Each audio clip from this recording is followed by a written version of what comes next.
Jordan Freed. And I'm Reena Ezra. And we are here to bring you a wonderful episode because we have a wonderful guest. Please welcome to the podcast, filmmaker, director, producer, Robin Kampf. Thank you, Robin, for being here with us. Thank you all for having me. I'm honored to be here. Yeah. Happy Pride. Happy Pride, indeed, yeah. So how has the Pride season been for you so far? We kind of got a little bit before this, but what are you looking forward to, and what else is in like your immediate horizon right now? Well, we're coming off of a huge weekend down here in Monmouth County. It was the 31st Pride Parade and Festival in Asbury Park. And as I said before, it was probably, although there's no verification just yet, but they think it was the biggest one ever, and even exceeding possibly the Belmar St. Patrick's Day Parade, which is notoriously the biggest parade in Monmouth County. So there's just such a great energy that it's just so much fun. I mean, we've been going since Friday night. The Garden State Equality Ball was Friday night, followed by a political rally because primary day is coming up on Tuesday. And there's a lot of LGBT candidates that need to be recognized, including my wife. So who would make history if elected? Heck yeah. Yeah. So, and then Sunday's Pride Parade, and then subsequent, they call it the festival, was just absolutely huge. But it's continuing all month long here in Long Branch. I had started a couple of years back a group called Community, with unity being all in capital letters. Because I live in the city of Long Branch, and they had never recognized Pride, even though we're next door neighbors of Asbury Park. So I, along with a group of people named Community, we lobbied for them to recognize Pride Month in Long Branch a couple of years back, which they have. Last year was the first Pride flag raising ceremony, which is coming up on June 10th, this Saturday at 7 p.m. at West End Park. And then we're also having other events that will tag along with that. And then on June 17th at 7 p.m. at the Long Branch Cultural Center, we are having a Pride comedy night, which will feature local LGBT or LGBT ally comics that are really, it's going to be a fun evening, and it's free. So come on out. Oh, nice. Yeah, you hear that, people. You got a lot of fun stuff coming up. Yeah, we do. I mean, you know, compared to what it used to be, I mean, I've lived in Long Branch for 17 years. And the fact that the list is so extensive now as to what the Pride events are going to be over the course of the next month, it's just, it really warms my heart. So, yeah, well, it's a cool thing because like it is always a celebration, right? It's a celebration, and like part of it is having fun and having fun things to do there, and because it's just so amazing how far it's come. So like I'm kind of curious, like for you, like how has like the Pride experience and Pride Parade, like everything about it, like changed from like over the years of you going and you just being a part of different Pride communities and different areas? Well, again, in terms of size and scope, I mean, it's huge. 20 years ago, the Pride Parade in Asbury Park probably lasted 3 minutes. And if you blinked, you'd miss it. Yeah. Okay, this parade was huge. And the numbers, you know, everybody up and down the parade route. It's a 2-mile long parade route, and we end at Convention Hall by the beach. It was just amazing. You know, it gives you goosebumps. And it's just such a warm feeling to know, because all we see in the press and the media is all the negativity and all the people that are, you know, are against any and all LGBT related events and rights. To see these people lined up and down the streets is just, again, it really warms my heart. So. Robin, I just wanted to let the listeners know that we first met you at Garden State Film Festival in Asbury Park. Can you let everybody know your affiliation with the film festival and why you were there, and we know the film, but for those listening. Yeah, sure. The Garden State Film Festival, I'm on their board of directors. I've served on their board of directors for, I think, about 5 years now, but I've been affiliated with them way, way long ago before they became a festival. But then subsequent to that, my own film was in it in 2016 or 17, I won't say. And then subsequently won. So, and then after that, I was asked to become part of their board of directors. So, yeah, I love the festival. As you guys know, it's a phenomenal group of people, of artists that extraordinaire that, really provides an opportunity for all of us to network and grow together as an art community. So yeah. How do you think, because you said you saw them and have been working with them since the beginning, how do you think they've been able to grow in a way that really exhibits local New Jersey so well and still has like the touches of Hollywood throughout it? Like how do you was there anything that you saw that they did to get kind of that feel that it had this year? Well, I think they've always maintained a local feel to it, and really have given opportunities to local filmmakers to show their art. And I continue to call it art because it is art. And in the schools they refer to the acronym STEAM, which stands for science, technology, arts, and mathematics.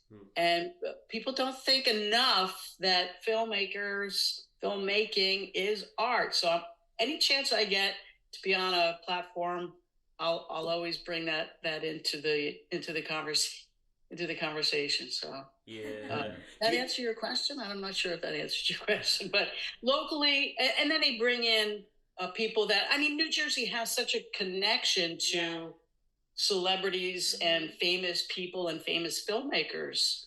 So they try and blend the two. So the GSFF, Garden State Film Festival, has really tried to maintain a local angle to it, aspect to it, while bringing in, people from New York and LA and places in between. So Were you always involved in film before that, or did you come to it just as a fan and then the story spoke to you? Yeah, so now you're going to get me talking about how old I am. So I graduated. If you really want to know this, I graduated. Oh yeah, definitely. Is this video or just audio? It's just going to be audio. Yeah. Okay, cool. All right, cool. Because I have this T-shirt on. Anyway. Yeah, we all. Yeah, full disclosure, everyone listening, we're all wearing T-shirts right now. You are wearing something, but of course, whatever you're comfortable with. Well, my wife said to me, "Are you going to wear that red T-shirt?" And I said, I don't know if it's audio video, but anyway. For the record, it's a tux. For the record. Right. Thank you. So I went to school for television and radio at Seton Hall University many years ago, and then was one of the pioneers working in the cable television industry when it first started out, and so I've been working in mostly cable television and broadcast TV for many years. I started RU TV, which was Rutgers University Television. Oh, wow. And then I opened up my own production company, RJK Media, and migrated over to doing mostly corporate, or what we call industrial video production for clients. And then from there, made some short films. I went for my master's at Monmouth University, got my master's in corporate communications. And for my thesis, I did my first film.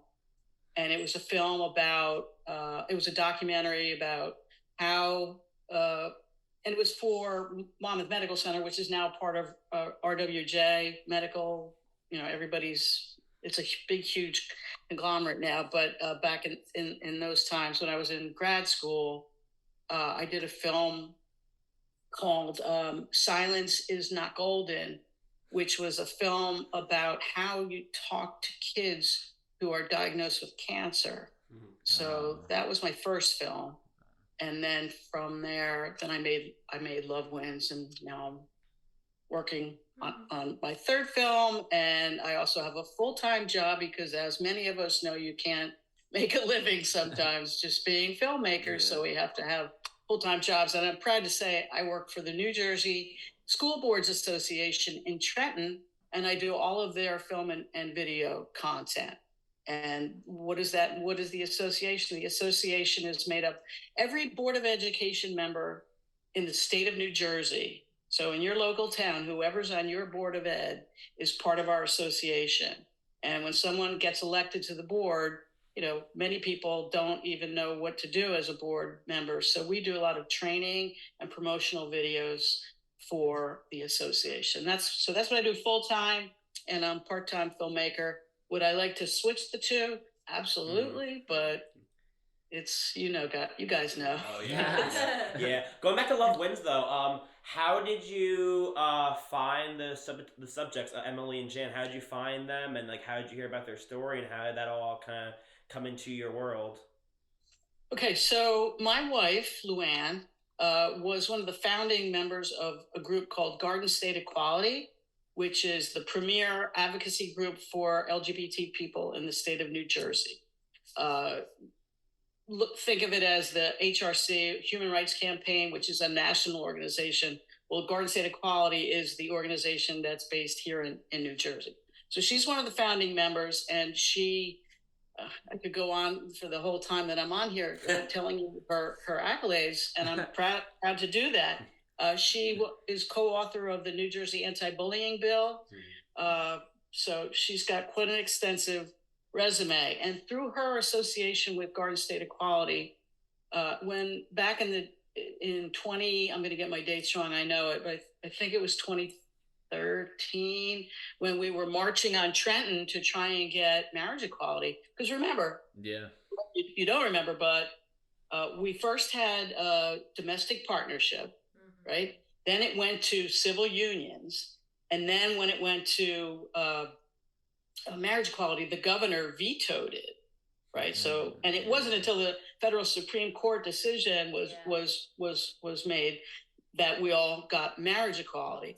Well, my wife and Jan and Emily, who are the two women that are featured in my film, we all marched on Trenton together for years, trying to get marriage equality.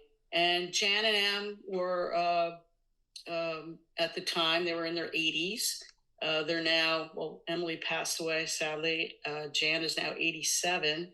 But back in the day, no, so she was younger than 87. I'm terrible at math, which is why I went into filmmaking. Same.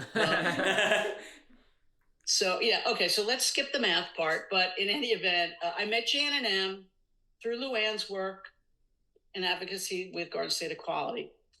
And then subsequent to that, when civil unions came by, and then marriage equality finally became law of the land, we were invited to their wedding.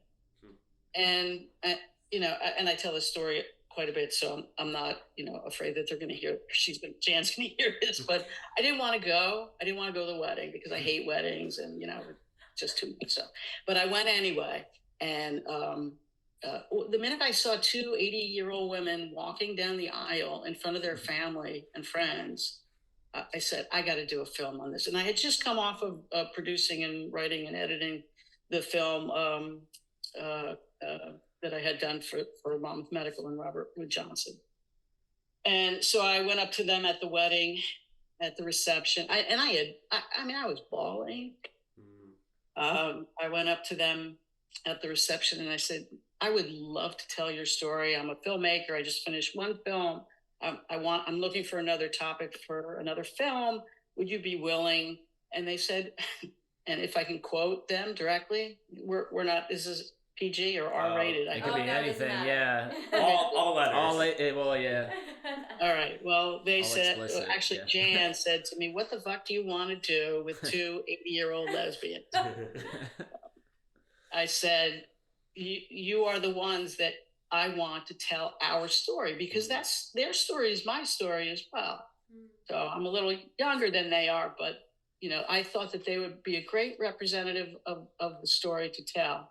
And they said, all right, so come over to the house and we'll sit down, we'll consult with our families to find out if they're okay with it, because you're invading people's lives. And I spent 2 years with them making the film. So in any event, they agreed to it, and then the rest is history. The film became what it became. No, it's a beautiful story, and you tell it very well, and because it's like very honest, and like it shows like how hard it was at certain points. That they didn't even say that in the film, I think.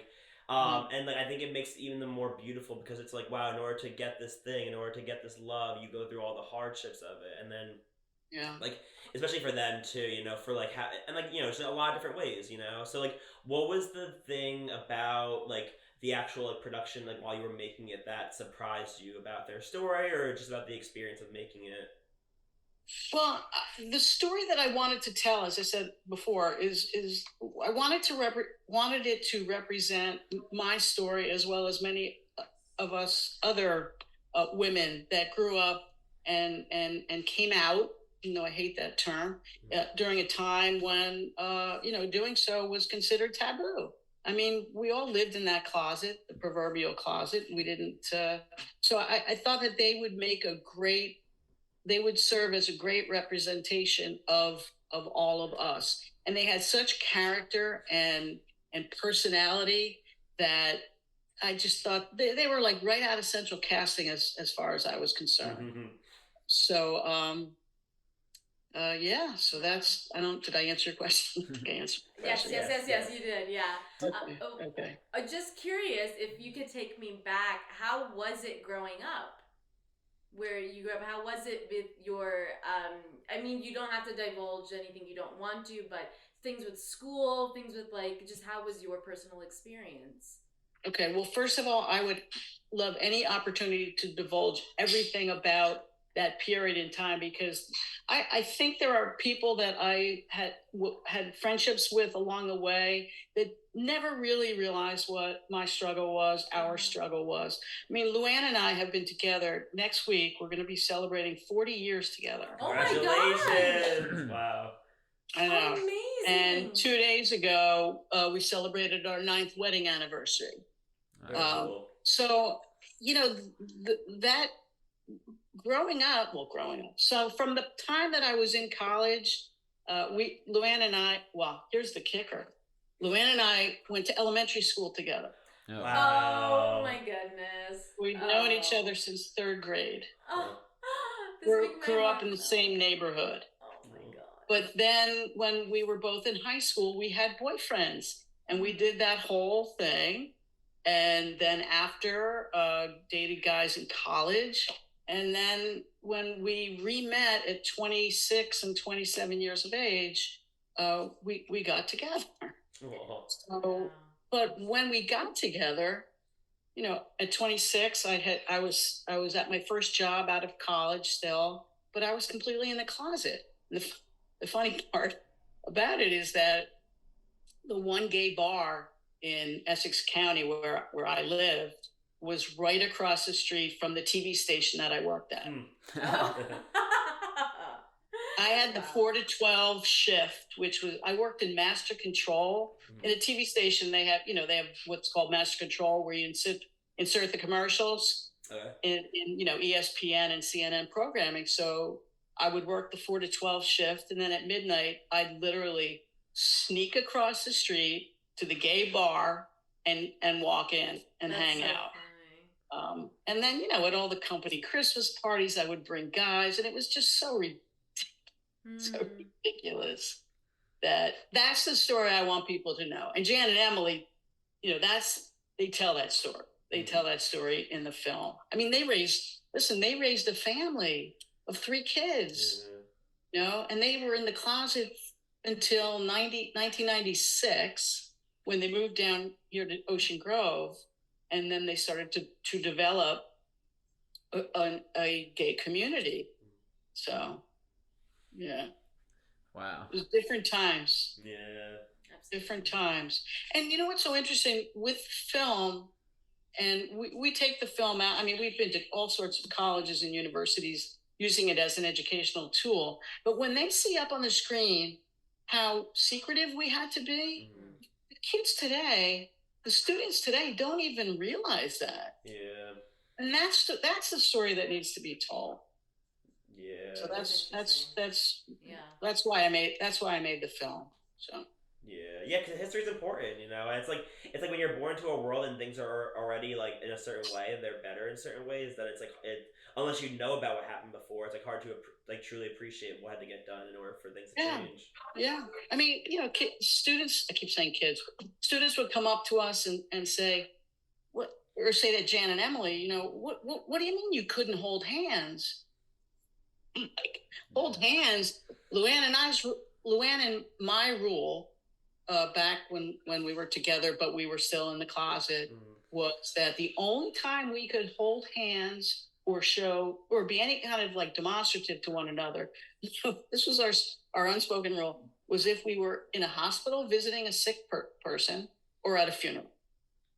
Right after that, you couldn't touch each other.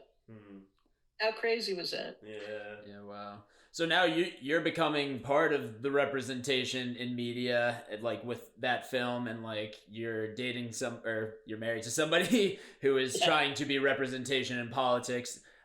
Who was some of the early representation that really like connected with you, or were there really no role models in that way? Like, were there people you started to seek out in like music or like literature that like you figured it out and maybe it was kept away from you a little bit, or was it just kind of seeking out gay friends and then that's when it kind of happened? Was you were the culture? Yeah, we were the culture. I mean, back in those times, oh my God, I sound ancient by saying that, but back then, you know, any kind of cultural icons that we had, like Billie Jean King, she was totally in the closet. Yeah. Right? I actually produced a tennis match that she was in. Oh wow. She was totally in the closet, and I was just like, "Are you fucking kidding me?" Like, we all knew. Yeah. So we created our own community, and somehow we found our own community, and that's actually what the film that I'm working on now is tells that story, or is I'm trying to tell that story. It's just been very challenging with the pandemic and everything, but that's over, or I think it's over. Hopefully, it's over.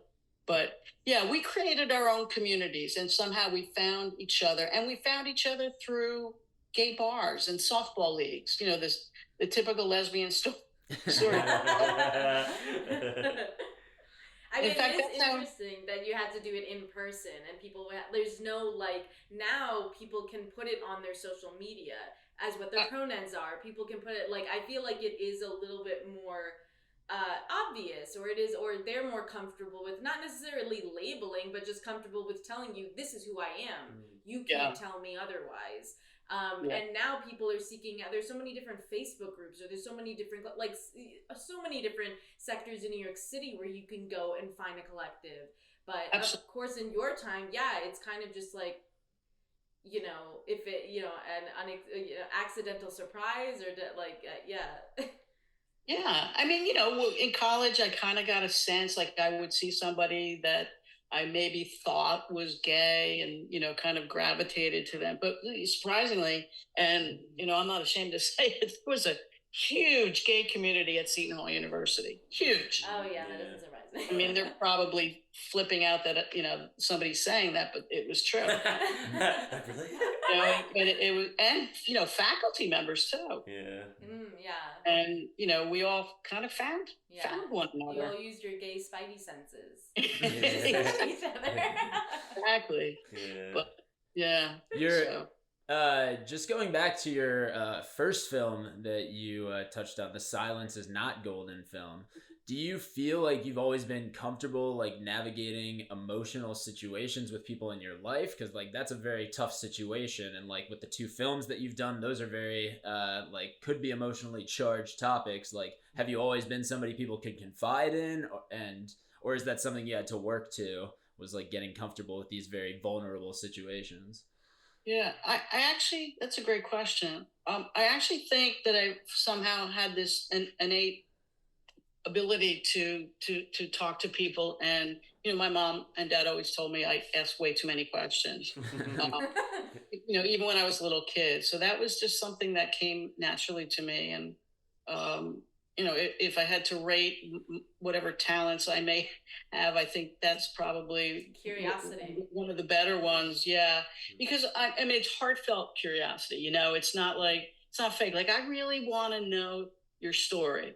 And, you guys know that's what filmmaking is. It's storytelling, So I feel like if you don't have that curiosity, it is rather odd as a filmmaker. I'm like, I don't know how that would work, because there has to be something where you're like, oh, this is making me feel a certain way, and now I have to go chase it. Like, now I have to peel back the layers and whatever, and like, you have the skill set to tell people the rest of at a festival or at a state, wherever it is, a wider audience, what this thing is that they don't know exists, or that, because they don't have the capability or they don't have the skill set to do that on their own. Exactly. Yeah. And I've really tried to hone that skill. And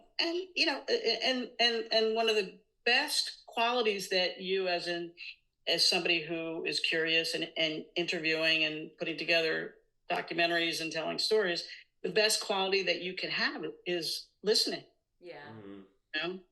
That's really the best quality to have. You got to listen and feel it, Was there anybody else in your family who was creative, who was in the arts? Yeah, my mom was an artist. She went to Arts High School in Newark, New Jersey, many years ago. And she was a talented painter and sculptor. Sculptor? Yeah. Sculptist. And your dad was what? What was he doing? And my dad, oh my gosh. My dad he started out, his first job was in radio. Oh, wow. And he used to write. He was a radio writer. He wrote for, you guys know who Jackie Robinson is? Yes. Oh, yeah. Of course. Yeah. Okay.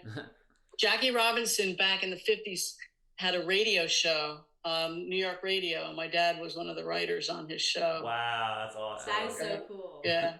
And it was funny because my dad looked exactly like, do you know who Phil Rizzuto is? Yeah. Okay. Yeah, that's funny. Just the fact that I have to ask this question just blows my mind. Not anything for you, it's just, that's because I'm old. Yeah. But my dad and Phil Rizzuto looked exactly alike. And Phil was oftentimes a guest on the Jackie Robinson radio show. And he would come into the studio and he would tell everybody that my dad was his brother. That's so funny. That's my dad's claim to fame. Oh. So did your parents know, like, who you were before you did? No. So this is funny. So my parents honeymooned in Provincetown, Massachusetts. Do you know what Provincetown, Massachusetts? I do, yeah. I don't know. Right. My family fell in love with Cape Cod before I was born, and then my mother loved Cape Cod, and so they went on their honeymoon to Provincetown, Mass. And then every year since I was 4 years old, every summer we summered in Provincetown, Massachusetts. So I, kind of grew up around LGBT people all the time. And, to my family, it didn't, nobody blinked an eye. So, except when I came out. And, but. No, you're kidding.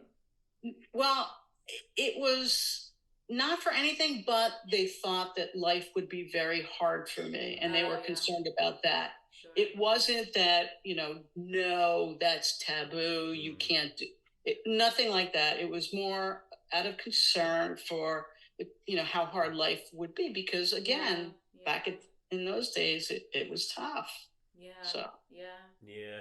Once I came out, I mean, my family was great. I am so blessed. Oh. That's good. Yeah. What creative qualities do you think that you have taken from your dad, and what creative qualities do you think you've taken from your mom? I have absolutely no artistic ability, painting or drawing. No visual art. But you're a filmmaker. You did say film is art, so. But no visual. That's different. That's very true. I think for my dad, definitely the sense of humor and to look at look at things from a comedy point of view, not always doom and gloom. My parents were very, the best way I can describe both of them were they were extremely empathetic people. Like they could feel for, the other person. And they were just good people. Artistically, my dad was a writer, and he was really funny. I think my writing skills, in terms of documentary style writing, came from him probably. And my mother was very creative too. Oh, she was also an actor. I don't want to say actress anymore. Got to get rid of that. She was an actor. She worked in community theater. Also competed statewide in community theater. So, oh, cool. Oh, wow. Yeah. Yeah, my parents were pretty amazing. Yeah. Can you tell us anything about the film that you are working on or that you are looking to get made next? Absolutely. So let me just explain that I started it right before the pandemic hit. So I had gotten the opportunity to interview two women. And do you guys ever hear of the Daughters of Bilitis? If not, that's fine. But, this goes way, way back. In the 50s, early 50s, there was a group of women out in San Francisco. And mind you, you could be arrested for being gay back then, right? These women started this group called the Daughters of Bilitis, whereby they weren't into bars, gay bars, but they wanted to form community, and they wanted to do it in each other's homes. So they, through word of mouth, they formed this group in San Francisco. And the two women are Del Martin, and you could Google them if you're truly interested in it. Del Martin and Phyllis Lyon. They lived in San Francisco, and women once a month would come to their house, and they'd have these community meetings, and they would share stories. And they weren't big drinkers, and I guess they didn't play softball, so it was just a community group. From there, that group ended up spiraling into chapters all over the United States, New York, Philadelphia, all over Chicago. Oh, wow. If you have the chance, look up Daughters of Bilitis. So Del Martin passed away in 1990 something, but Phyllis Lyon was still alive, living in San Francisco, and living in this same house where she would hold these secret lesbian meetings. And I flew out there with my wife in the same living room and interviewed her. We spent like the afternoon with her, interviewing her about, how did you find community, in this world when it was taboo and secretive. And about 8 months after I interviewed her, she passed away. Wow. So wait, it gets better, because one of the chapters in Philadelphia was started by a woman by the name of Kayla Husin and her partner, Barbara Giddings. Barbara passed away. Barbara is known for working to take the word homosexuality out of the DSM. Do you know what the DSM is? Wow. No, Yeah. Okay. Her, along with this guy named Frank Kameny, worked to get that word, to get homosexuality taken out of, considered as a mental illness. Wow. Barbara Giddings. And Barbara's partner was Kayla Husin. I find Kay in a nursing home, 94 years old, in the middle of bumfuck Pennsylvania. She's still alive, obviously. What? And Luann and I drove out there and spent the day with her, and I interviewed her. Oh, wow. So, and guess what? 6 months later, she passes away. Wow. Oh my God. So now the running joke in my house is that whoever I interview. Oh no! Yeah. You gotta stop meeting these people. Wow. Yeah. That's incredible that you. Wow. So the film, right now the working title is called Love of Another Woman. I like that. I have those 2 interviews down. I've got other interviews too, not of people of notoriety, but more like older lesbian couples who have been together, like Jan and Emily, through it all, and just to tell their story. Wow. You know, I totally got sidelined with the pandemic, and I got. Do you know a woman by an author, lesbian author who, from my generation, is like the Bible to us gay women? Ruby Fruit Jungle. Does that book ring a bell? No. Okay, you could Google that too. Okay. The woman who wrote it was a woman by the name of Reena Mae Brown. I tracked her down. She's living and like I said, that was our Bible. Like when I was 16 years old, I would read that book 47 times. I tracked her down and she agreed to talk to me. She's living in Virginia. She's completely off the grid. She has on a horse farm or something like that. And she agreed to talk to me, but then the pandemic hit. So I have not interviewed her yet. I'm hoping to interview her. Overall, the story that I want to tell, like I said, is the story of all of us, you know, again, you know, similar to Jan and Em, but, you know, the people that from the beginning, this is the early 50s, the 2 women that I interviewed that have since passed away. I mean, we're talking 51, 52, 1951, 1950. Oh my gosh. I wish I could see you work. I want to just watch you do the interviews and everything. I'm just fascinated. Yeah. Wow. Well, best of luck with that project and thank you. Can't wait to see that when it's put together. Yeah. Do you guys Absolutely. have anything left? Well, hopefully we'll. I mean, my overall goal was that it was going to come out for this summer, but I'm nowhere near it. Yeah. And now my wife is running for the New Jersey legislature. And if elected, she'll be the first openly gay woman in the New Jersey legislature. So awesome. Where's that on the ballot for people who might be voting types but might not be as good as they could be? Tomorrow's the primary. She's running for the 11th legislative district, which is down here in Monmouth County. It's comprised of 17 towns. State, you know, in each district in the state of New Jersey, all of us, whatever district you live in, you have 1 state senator and 2 assembly people. That's who make up the legislators that are down in Trenton writing our laws. She's running for state assembly. And she's on the ballot tomorrow. So go vote if you're registered. If you're a registered Democrat in the 11th district, you can vote for her.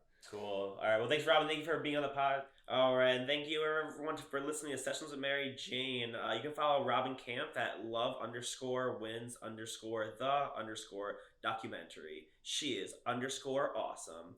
And hopefully, if you're listening to this, Luann won. So make sure you get out there and vote. Go to all the Pride events. Have fun. Be around New Jersey. Be gay. And also, check out Sessions with Mary Jane. We're always here. We're always making some podcasts. And we got a bunch of things at LNH Studios, Late Night Hump, anywhere you search it. And in the words of us here at Sessions with Mary Jane, enjoy the rest of your life.